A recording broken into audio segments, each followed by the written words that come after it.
Hi, everybody. How is everybody? Let me know where you're tuning into from. If you're like me, a native from Texas, let me know what city you're from. I bet I can guess most of where all the cities are in Texas. Been here all my life, so I'm pretty familiar. So thanks again for wanting to tune in. Today we're going to just talk a little bit about, and before I get into what we're going to talk about today, let me just share with you guys some of the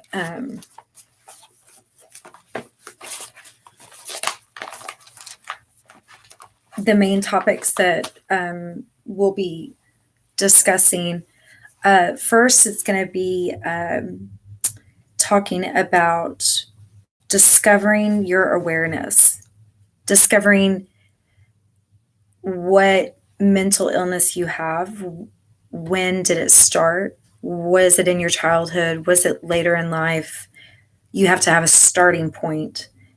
And I'm going to help you with some steps that you can take to find out your starting point and when and how to discover that. Okay, so that's what we're going to mainly focus on today, is that topic. And the lighting, I'm still trying to get it to where it's not as bad. It makes me look so bright and shows every effing wrinkle, I swear. Golly. And see, that's worse because my glasses. So now it's just never going to be good enough. I'm just such an amateur. All these other YouTube people, they have their lighting just perfect, but I can't seem to get mine on track. Okay, well, we're going to do the best that we can with what we have. And we're just going to have to bring it forward. Okay, just get a drink of water. So welcome, everybody that is tuning in. Please tell me where you're tuning in from. I love to hear that for sure. And, let me know that, you want to see anything, I don't know,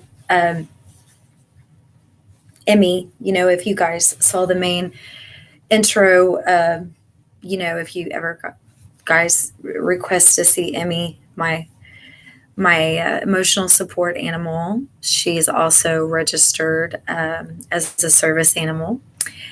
So Emmy is always around. So if you want to see her, she's available to just look at her cute little face and cheer you up. So this is live, which is so cool. I know back in the day when we did live on, Facebook, when I was doing sunshine therapy live on Facebook, we still had to, upload it. So it was kind of a weird deal. And, I don't use Facebook platforms,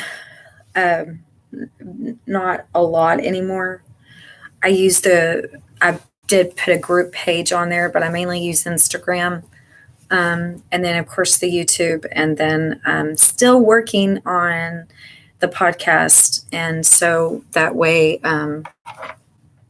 I can, get it to be audio. So when you are, you can hear me and hear, hear different people calling in and things like that. That's the great thing about the podcast, is that I'll actually have people able to call in and ask questions and talk. And And all I ask every video is always please be respectful. This is a very sensitive and emotional subject to talk about, is your mental illness. But let's just go ahead and dive in. The first thing is that the behavior patterns that you have day in and day out now, how you react to certain circumstances, people, you know, what is your mood like? Is it, is it good? Is it, you know, just what's going on there, you know? So the best thing to do is, on discovering mental health, mental illness, is writing down your mood, writing down, or maybe the percentage of your mood. Is it anger? Is it sadness? Is it feeling lonely? Is it, feeling abandoned? There's a lot of moods there. Do you have a bad attitude more than a positive one? What sets you off? What ticks you off? Write that down. What's the most thing? Is it people that tick you off? We have to discover why we are wired in our brains, our thought process, why it is the way it is. And so we come to the conclusion of there has to be a starting point of where this began, where it triggered in the brain to develop you being wired a certain way, and how that affects your adulthood now. Is it from the trauma that you experienced as a child? Or is it from something that happened in your adolescent years? Is it more than one thing? Or is it just one thing? Is it the death of a parent, a sibling? There's so many different avenues of where trauma has triggered. Mine, I shared a little bit. I overshared. I tend to ramble a little bit, and you guys have to please be patient with me. I'm going to get these videos a lot shorter, but I shared, if you watched the main introduction video, it was ridiculously long, but I did share in the video that my trauma, when it triggered for me the awareness that something was wrong with the way I was thinking, I was 7 years old, and that's how young I was. And it took me until about 17 to realize that I actually have a problem that I can't erase. It doesn't seem to go away, and I truly need help. And so that's when I personally began to start seeking sources, resources. I didn't have the money at 17 to go and pay for therapy. My insurance, I mean, we barely got by. And at 17, I was still living, at home. And there was no way that my parents would ever consider, I was just living with one parent at the time, but there was no way that either one of them would ever back then consider putting me in therapy over, being mentally sick, mentally ill.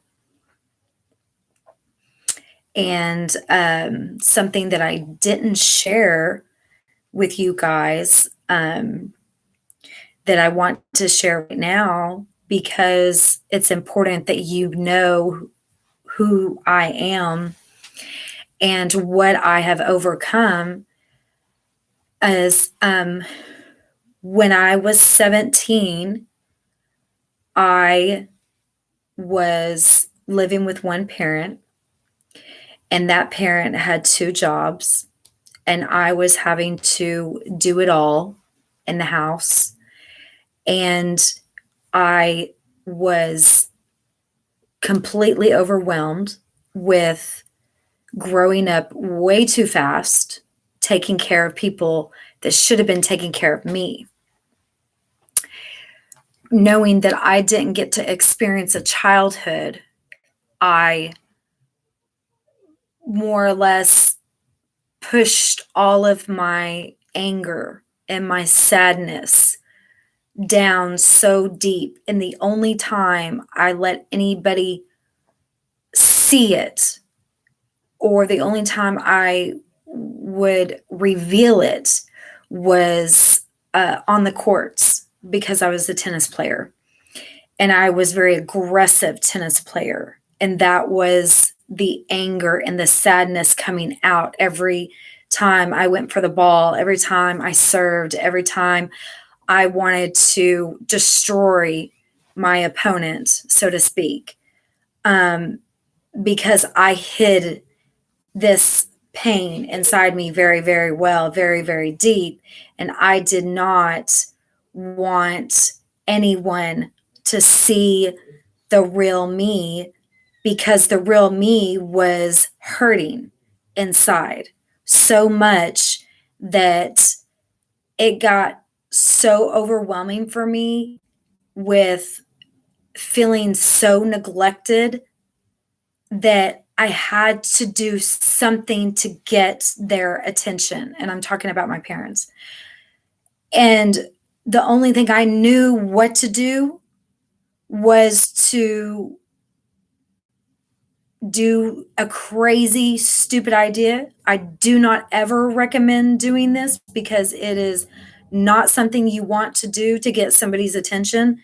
But I was being foolish, I was being immature, and I was being very selfish. But I needed their attention. And I couldn't just go up to them and say, "Hey, I really am having a problem. I'm struggling." They would have told me, "I'm too busy. I We'll talk later." They would have given me every excuse in the book. So I had to do something dramatic. So I did something dramatic. I took, half a bottle of ibuprofen, and I called my mom and I told her that I overdosed, and that, I need help. She immediately rushed home. The ambulance came, got me. I went to the hospital. All my family showed up. My dad showed up. They got into an argument while I'm getting my fucking stomach pumped with the most, and they don't give you anything for the pain. They basically stick a tube down your throat, put charcoal down that tube, make you keep breathing through your nose, and you're having to constantly swallow and swallow, and it's so painful having to have your stomach pumped. They keep you awake. They don't knock you out to do it. They make you feel it for a reason, because you don't want to ever go back through that. You don't want to ever get your stomach pumped. It's not something you play with. You don't play with drugs like that. I was foolish, but I needed to get my parents' attention. And so when this situation occurred, is when there was a wake-up call for everybody around me and my family to see that I am suffering. Something is really wrong. So they came together, and instead of finding the solution to help me, we basically, it was the craziest thing. My dad said, "Well, she can come stay with me and I'll take care of her." And my mom said, "The hell you won't. She's doing just fine right here, and neither one of them were listening to what I was trying to say. And I just remember we she took me out of my mom took me out of school for a week, and we went to Florida on vacation, and she basically was trying to pawn me off to some of her friends and think if I were to live in a different environment, a different situation where the mom was a stay at home mom and she had kids and she could help me.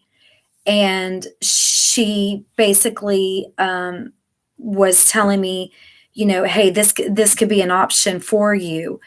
And so my mom wanted to pass me along to somebody else so I could be somebody else's problem and she didn't have to deal with it. And this was a hard time, for me. And it was the beginning of a realization of who she was and how hard it was to be around her. And I felt unloved and unwanted. And she was very selfish and self-centered. And, you know, my dad at the time just didn't have the resources or the time to take on a kid full time. And so it was one of those where we got back from that vacation and I went silent.